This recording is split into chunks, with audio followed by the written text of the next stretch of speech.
Hello, my name is Ehrin Armstrong. I'm an interventional cardiologist and a professor of medicine at the University of Colorado in Denver, Colorado.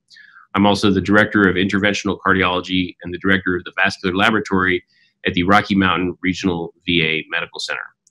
Today, I will be discussing the TANGO trial, which was temsirolimus adventitial delivery to improve angiographic outcomes below the knee in patients with peripheral artery disease.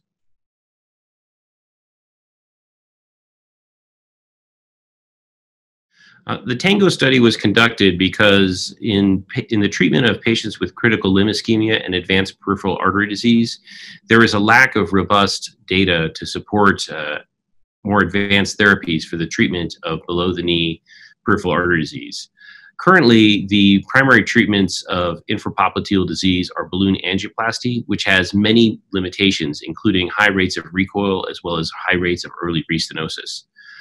Prior studies looking at additional therapies, including drug-coated balloons, have yet to show any definitive benefit for the treatment of patients with infrapopliteal peripheral artery disease. For that reason, we designed and conducted a novel study to investigate the possible advantage and utility of using temsirolimus adventitial injection to reduce the rates of restenosis after infrapopliteal balloon angioplasty.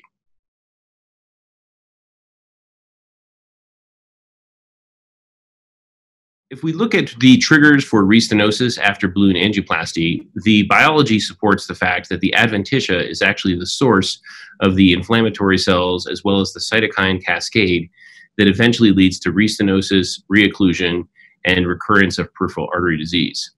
Currently available therapies such as drug-coated balloons provide a drug from the lumen with the goal of getting that drug to diffuse into the vessel wall itself. However, an advantage of adventitial drug delivery is that it's possible to deliver the drug directly to the site of inflammation, thereby quelling the immune response and decreasing the likelihood of restenosis. The Bullfrog microinfusion device is a highly compliant balloon catheter that, when inflated, releases a microinfusion needle that punctures into the adventitia of the artery of interest, and then drug can be delivered directly to that site. The advantage of this device is that essentially any drug can be used when formulated, and it is also possible to directly visualize the drug injection into that site by admixing the drug with a small amount of contrast.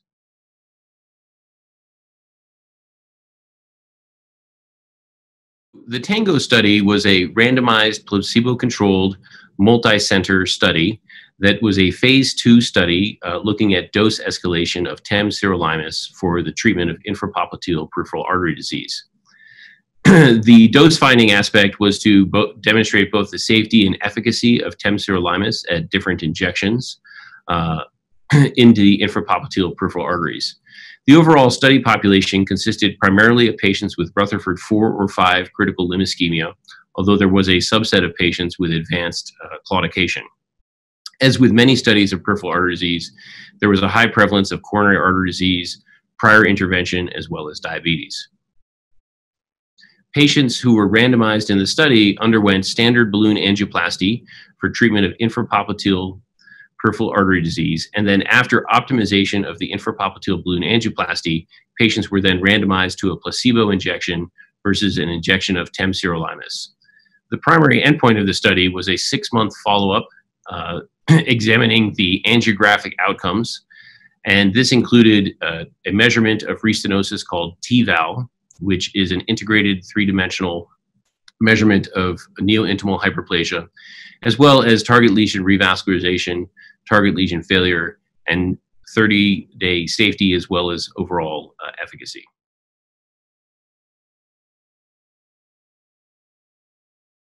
So the key results of the TANGO study demonstrated that at 6 months, there was a significant reduction in neo-intimal hyperplasia volume as measured by angiography. In subsequent analyses, we have demonstrated that after excluding cases where there was a failure due to reocclusion of more proximal disease in the SFA, as well as exclusion of more simple task A lesions, that there was a statistically significant reduction in clinically relevant target lesion failure, as well as a statistically significant reduction in neo-intimal volume at 12 months. These initial results, I think, are very promising and demonstrate both the safety and efficacy of temsirolimus adventitial drug injection for treatment of infrapopliteal peripheral artery disease.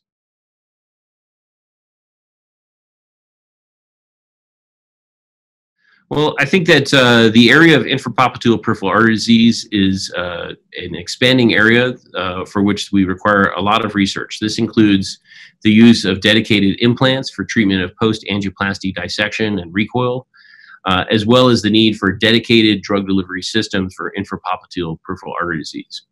It is clear that infrapopliteal peripheral artery disease behaves differently than femoral popliteal disease, and dedicated studies with novel drug solutions will be necessary to further improve the outcomes of this complex cohort of patients.